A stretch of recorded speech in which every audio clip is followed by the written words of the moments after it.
Hello, everybody. What's up? Welcome all. Uh, Thanks for joining me today. This is the Vroom channel, Vroom podcast. I'm really excited. I took some weeks off, 2 weeks, just to kind of think about, what I wanted to do. Posted my first video, 2-3 weeks ago, and I think that I was really excited to talk about racing, and I felt confident about the video. I knew it was my first video, so I was trying to kind of get started, but I felt like, I don't know, I was trying to do the next episode. I wrote tons of notes, and it just wasn't clicking, and I felt like really, I don't know, weird about it. And you put up walls and things when you're trying to make content and stuff, reasons as to why you're stupid and why no one should listen to you.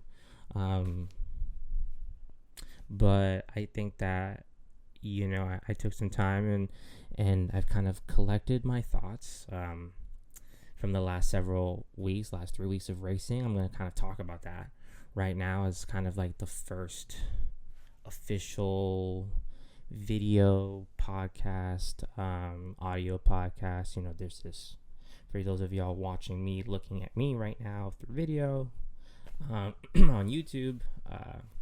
Hello, welcome. This is my face. And for those of y'all listening on the audio podcast, wherever y'all listening, thank you for listening. I'm gonna talk about as the title says, I'm gonna talk about NASCAR, talk about F1, talk about IndyCar as well, and just kind of talk about what's the most entertaining thing to watch. Like, I talked a little bit about like why watching motorsports is fun, why watch, why care.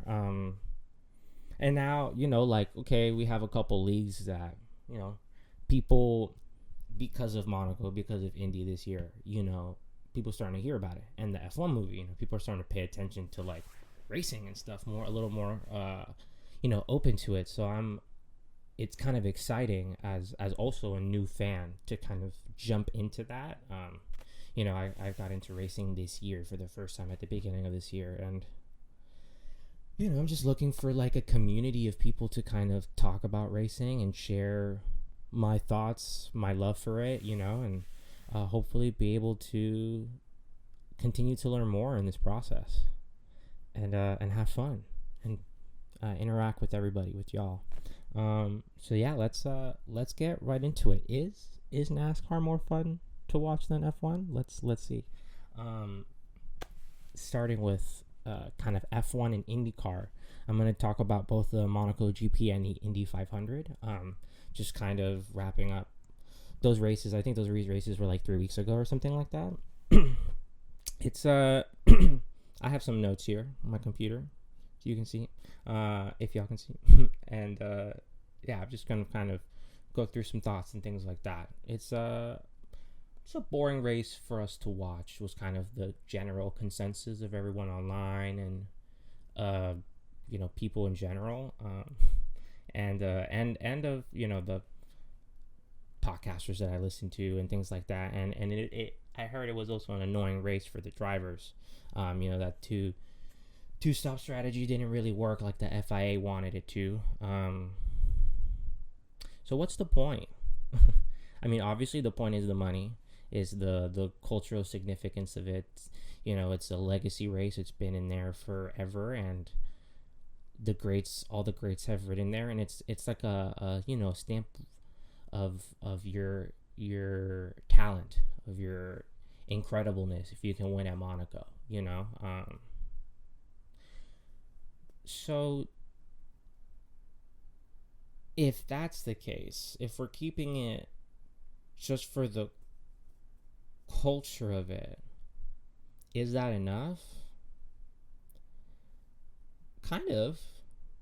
Yeah, it's not like any of us are going to stop watching F1 or the Monaco GP. I think that qualifying is certainly like the best part of the race. As someone who's kind of getting to experience it for the first time live like that. I've been watching previous seasons and stuff, and some of the other Monaco GPs. Like specifically the one where Ricardo won. And I think that for me, obviously we love F1, especially for the storylines. Racing in general, sports, period. It's the storylines that we're buying into. It's personifying ourselves with the identity of these teams, of these drivers, of these people.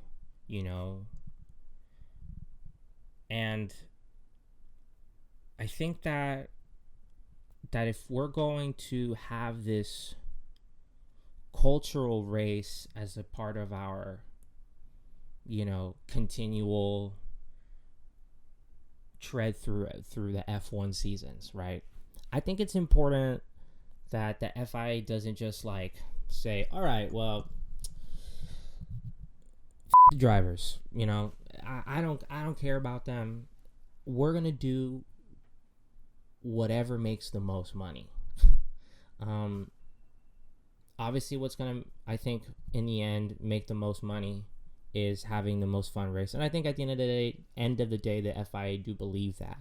I hope that, in a perfect world, they would be allowed, and I'll get to that when we get to Indy, right? But that they'd be allowed to make smaller cars. I really think, we really watch Monaco for the qualifying. That's the point. One person trying to make it through those streets. That's the really exciting thing about Monaco, because it's just hard to race those ginormous vehicles in those streets. If the cars were smaller, it would be easier. It was technically easier back in the day comparatively today, but it's been a complaint forever. That would probably alleviate it, them be able to make a specific car for Monaco, if they were allowed to do that. I don't know if FIA would ever go for that. I also think a part of the conversation was adjusting the roads to make them more, wider for certain parts, changing where the last exit was. I think also going into where the checkered flag is was also a suggestion, and I wonder what the FIA will do for next year, because obviously they're gonna have to do something. They're just pretty much gonna try something every year until people stop complaining about it, I'm sure. So it feels just kind of like Monaco is stuck, and we're kind of stuck with it, and we're, the general consensus I got after that weekend was just like, yeah, it's boring, but what are we going to do, right? It is what it is. It's Monaco. I think I feel that way too, but I feel like I feel most for the drivers who want to be able to experience the best of that event, and I feel like our cars are different today than they were then. When they first started driving in Monaco, it made sense that way. It doesn't really with these cars, and you kind of have to just adjust for that. Allow the teams to adjust for that. If they have the money, which they do, it shouldn't really be that difficult to allow them to make another car. And if it is, please tell me. Please tell me why. I would love to know why.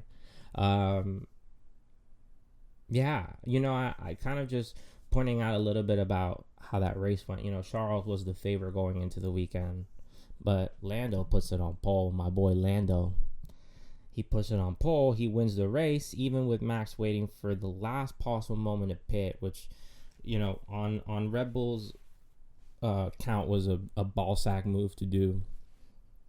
However, I don't blame them. I would do the same thing. Hope to God that there's a caution of some sort and just win by that.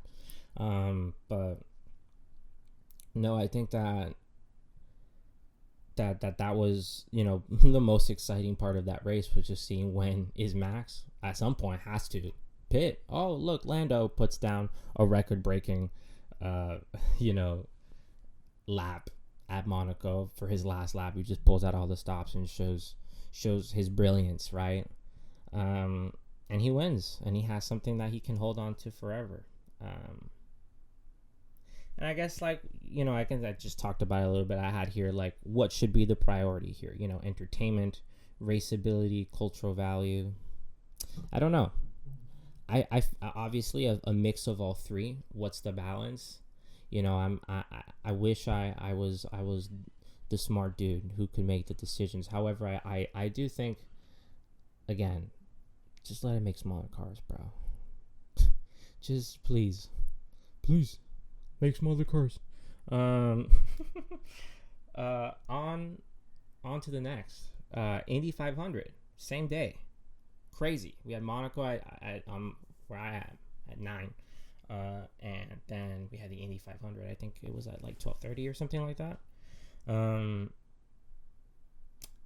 then, you know, if the Monaco GP is most likely, I think, the most culturally significant race in the world, and then the Indy 500 is kind of just factually the largest single day sporting event in the world, in particular for racing.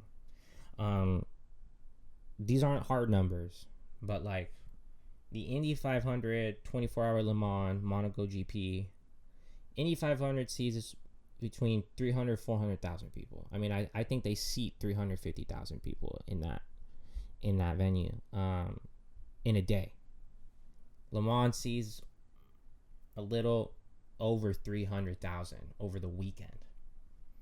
With Monaco, over 200,000 over that weekend, over any given Monaco GP weekend. So, yeah, that race is large.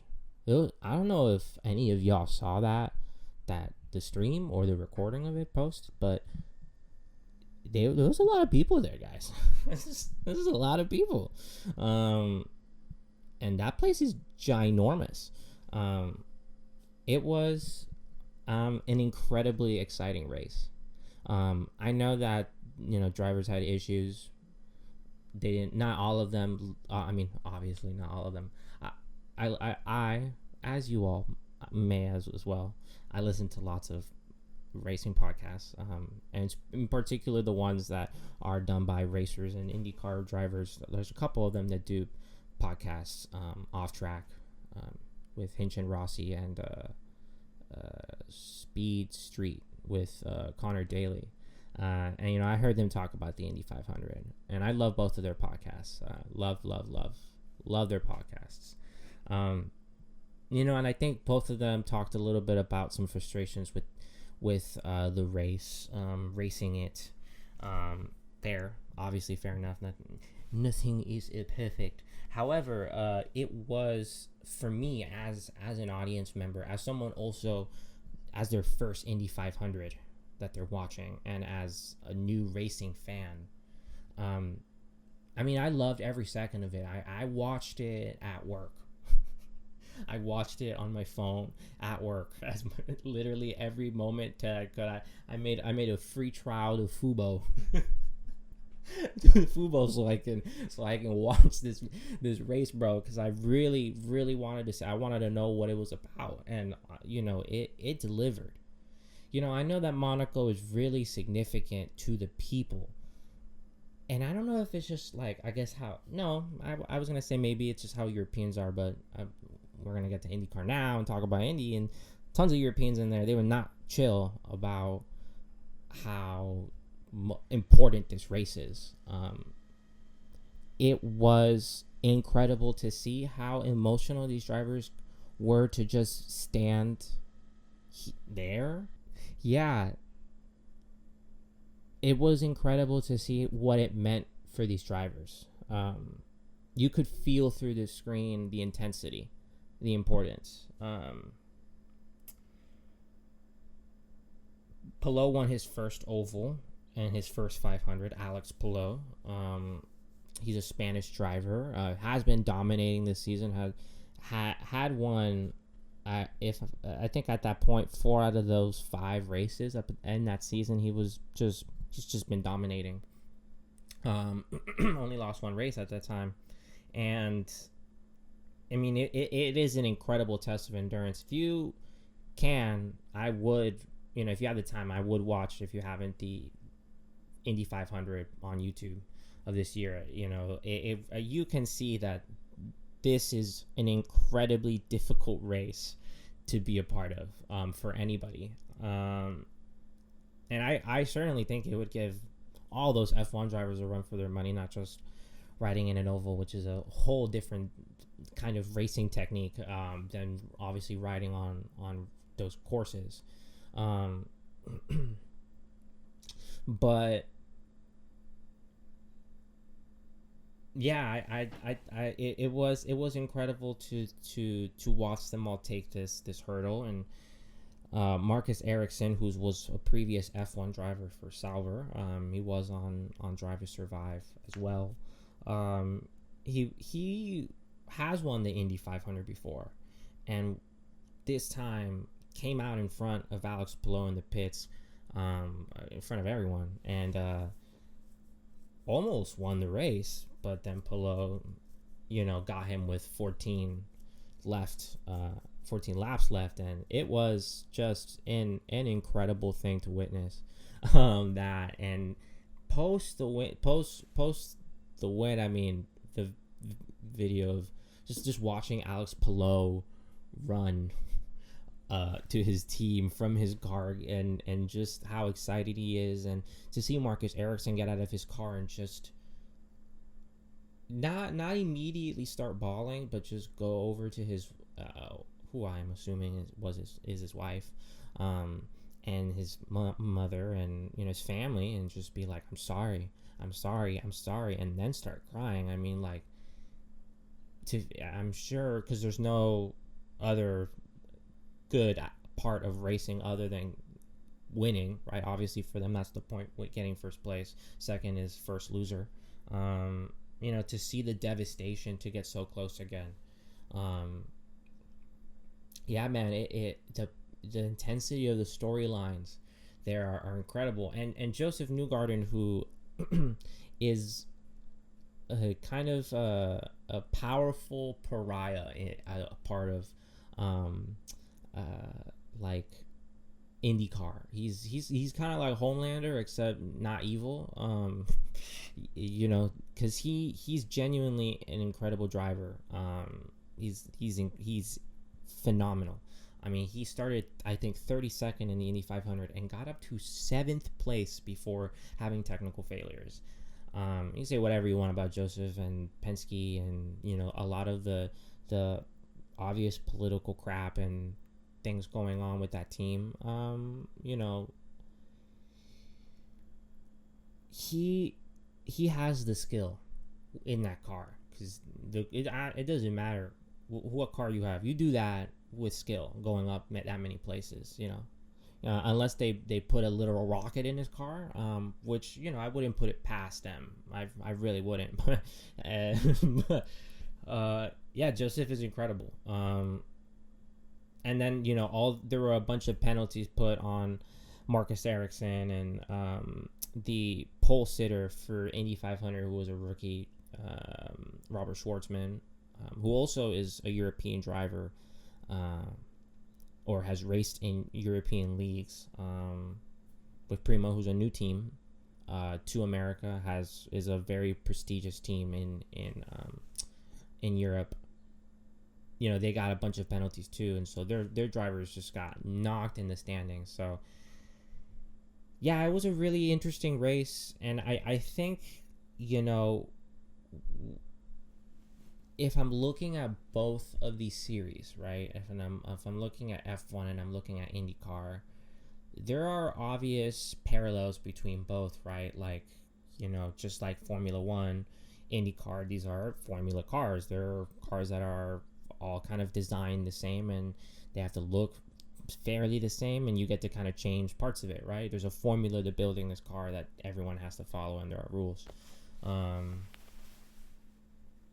And I find that IndyCar is, in general, I've watched most of the races this season. It's very entertaining to watch. If at times has had is on par with entertainment that I get from F1. I think that the racing is more engaging in F1 just because of, F1 TV has their streaming down packed, and what they're kind of capturing when they're capturing it. IndyCar doesn't have that. They're on Fox Sports, and honestly, I hate Fox Sports, and they have garbage coverage of IndyCar. Half the time, I don't even know the main cool stuff that's happening isn't always what I'm looking at. I have to see it in a replay, which is fine, but when I get to NASCAR, Prime is doing an incredible job. So, why don't people watch NASCAR like that? Even though it has a degree and pedigree as an event and racing series, the Indy 500 and IndyCar. And honestly, I think it's because in order to watch IndyCar, you have to do a free trial to Fubo for 3 days. Which is stupid, because there's no way for you to pay to watch IndyCar live. If as a normal subscription, you'd have to pay for Fox Sports, which is cable, and that's really stupid. I mean, they have IndyCar live, which is really just IndyCar replay. You can watch it right after, the day after, or whatever, or a couple hours after. But I want to see the race live. And honestly, if they want to reach real audiences, I'm going to tell you to watch IndyCar, but I'm not going to tell you to watch IndyCar live. I'm going to tell you to watch it on YouTube for free. The next day or 2 days after it goes live. Go watch the whole season. The season so far has been awesome. There's so much incredible racing in IndyCar. And all more fun to watch in Monaco, but we won't be able to see it live. And that sucks, because I can't really recommend it to most people who are looking to I want to watch a race right now, happening right now. I have to kind of tell you to just, oh yeah, man, there's going to be a race this weekend, but yeah, man, you gotta have Fox Sports. You don't have cable? Well, and I know that IndyCar right now has a very particular, the audience. I don't know that they've seen it globally yet. I think they're starting to, though, and that's really engaging. And people are starting to pay attention because of Indy. So, and the Pacers, the game happened on this day as the Indy 500. So people were like, "Oh crap, there was a race. Well, what is that?" So I don't know. Indy, get it together, because you can go global. You can. I'm vouching for you. I got you. And just quickly, talking about NASCAR too. I'm especially a very new fan to NASCAR, but I'm loving every moment of it. It is so much fun to watch NASCAR, and Prime has been killing the coverage. And I think what Prime has been doing really well is engage, which is why I also like watching most basketball broadcasts, is that they're engaging with the storylines coming into the game, right? Coming into the race. I'm getting to hear from race winners from the truck series, from Xfinity series, from that race, the post race stuff, and they're always putting you on the action. So I never feel like I'm not really seeing what I want to be seeing, and that might sound really stupid. I don't know, but I think it matters. I think it matters with racing more so than other sports, because the cameras do cover everything, whereas with racing, I mean, we can only cover certain spots, so you're gonna get a lot of dead zones. You know what I mean? So I think there's no real master shot for racing. So yeah, I think that Prime's killing it. I think Indy can get lots of what's the word? not advice. I'm not gonna. I have this thing where I can't remember words, guys, and it'll come to me later, and I'll like yell it. I'm so sorry, but we're just gonna skip that now. But yeah, the Indy should do that, and NASCAR should figure out how to stay on Prime forever, because it's incredible. Don't go back to Fox Sports, please, for the love of God. Ross Chastain, surprise win at the Coca-Cola 600, last minute too.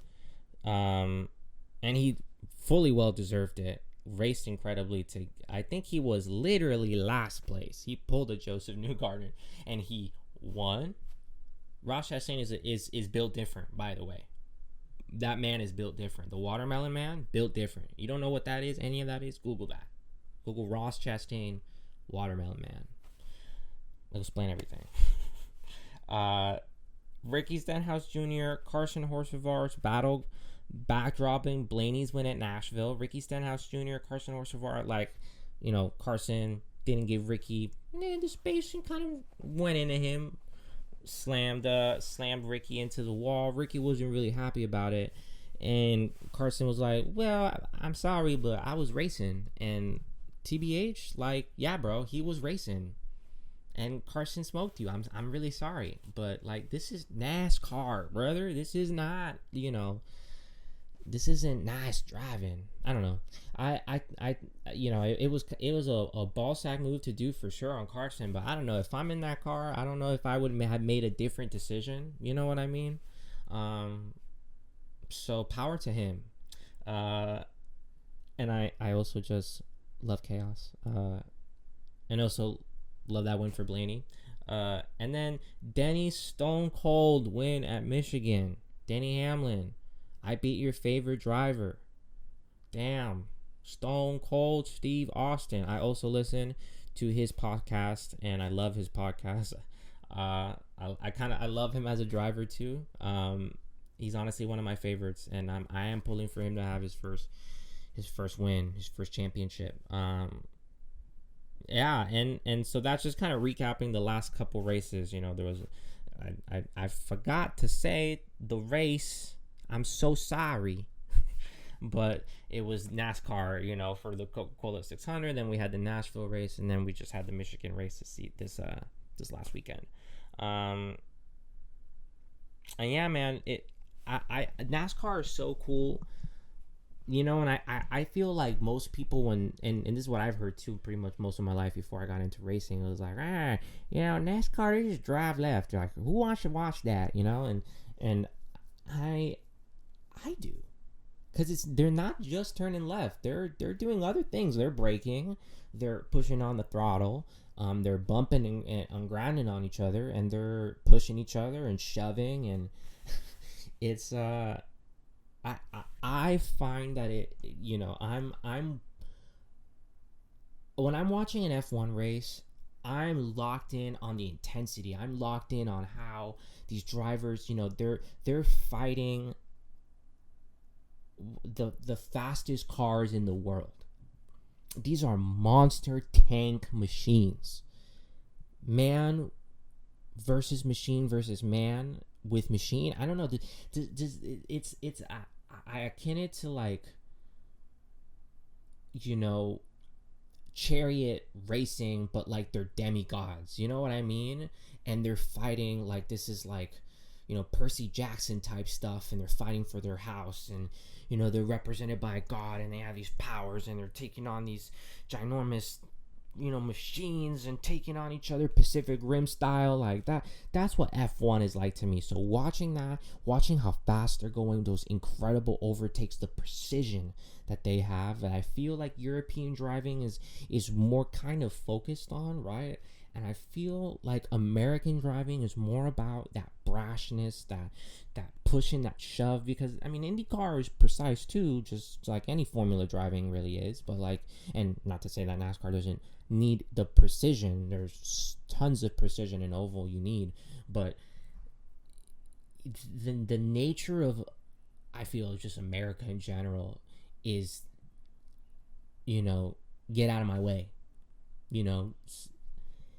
And that's the attitude that NASCAR kind of has and kind of gives, and that the drivers have, and I love it. And I love watching them just slam into each other, and it's fun racing. It's fun racing. I think that there's something really primal about racing, weirdly enough. There's something really primal about going fast, about speed, about that feeling in your chest of the earth pushing down on you, but you feeling like you're flying and you're free at the same time. You know what I mean? And it's addicting, and just watching these people, normal people, take these machines to the limit in any kind of environment is entertaining. And we're all winners if NASCAR and Indy and the FIA do their job and provide us with fun racing to watch and fun racing for the drivers. Yeah, those are kind of just my thoughts about the last several weeks of racing, kind of just recapping, what I've been watching, and just sharing my brief thoughts on some of these things. Now for kind of the main part of this of what we're doing. This is kind of called Into the Weekend, which weekly I'm gonna have essentially a podcast style episode, semi short, kind of previewing the races going that we're gonna have. I'm gonna be pretty brief with our current episode, just because I've been talking for a minute already about a bunch of stuff, and we just had a bye week. We had a week off of racing, and so we had I believe also actually this last weekend, but the most of the racing that I'd be covering, like Indy, F1, NASCAR, they have their races this weekend, not this last weekend. I'm an interesting person, and I phrase things very interestingly, as you will all find out in due time if you haven't already. So, what races are happening this coming weekend? We have the F1 Canadian GP. We have the IndyCar Bomarito Automotive Group 500. And we have the NASCAR Cup Series race at Mexico City. Hello. Yes, we're going to have a little pit stop in Mexico for NASCAR, which is fire. So what are we looking forward to? I'm pretty much going to tell you what I'm looking into going into each race series for the weekend, and just kind of what I'm going to end up covering in our following episode, which I'll get to that. But for F1, can Max keep it chill post ramming the hell out of George Russell? I almost said George Wussel. Mad Max is in the chat. Mad Max has showed up. He said, "Hello, Leroy Jenkins." I'm so sorry. That's what he said. And I love Max, and I have mad respect for him, and I think that he is one of the most talented and just technically best drivers in the world. If you need proof of that, just watch the race in Suzuka this year. It was a masterclass in racecraft. And he's always had this crux, right? From forever, that he loses his temper, he gets emotional on the track. And look, if it's me and I'm in that car and my team just put me on a insane pit strategy and put hards when I believe everyone else was on mediums, which is insane to me that they would do that, even if it was the last choice, whatever. I'm dealing with that, and then I'm racing, and then I have to give my position back post this battle that I'm having. Yeah, I'm frustrated. You know what I mean? And so I certainly believe that his move was intentional. I don't believe he intentionally tried to kill George Russell. But yeah, he needs to keep it chill, bro, because I would like to see him continue to race. I don't want him to have to sit a race out. So yeah, man, keep it under wraps. Piastri has found pace again. Can Lando find momentum before it's too late, or has he lost that kind of champion edge that he came into the season with? I think that Lando came in with the ability to be number one. I think he has champion energy material in him. I think that when he allows himself to let go, to push a little farther, to be braver, and to be a little more daring with that car, he is brilliant and no one can stop him. However, I think Piastri has found that edge faster and more consistent.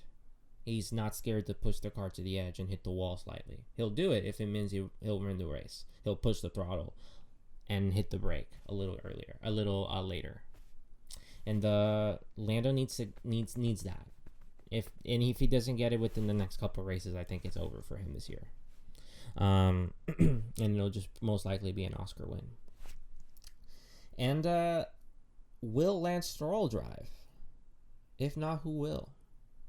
I've heard tons of names.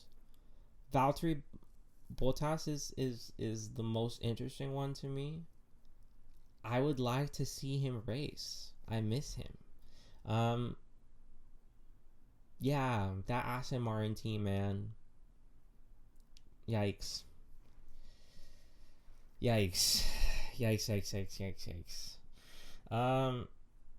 IndyCar. I have one question. Can Palou get his groove back?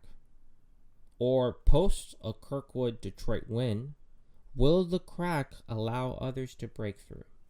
I think we saw, I don't think that Palou drove badly. I do think that the car didn't have pace, and I wonder why. I mean, I think Detroit is a difficult track.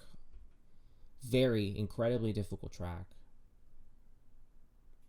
Not a super raceable track, it sounds like, but it's weird for Palou to have dropped so far back. So I wonder what happened there for him. And I'm a big Battle fan, so I'm hoping that he can kind of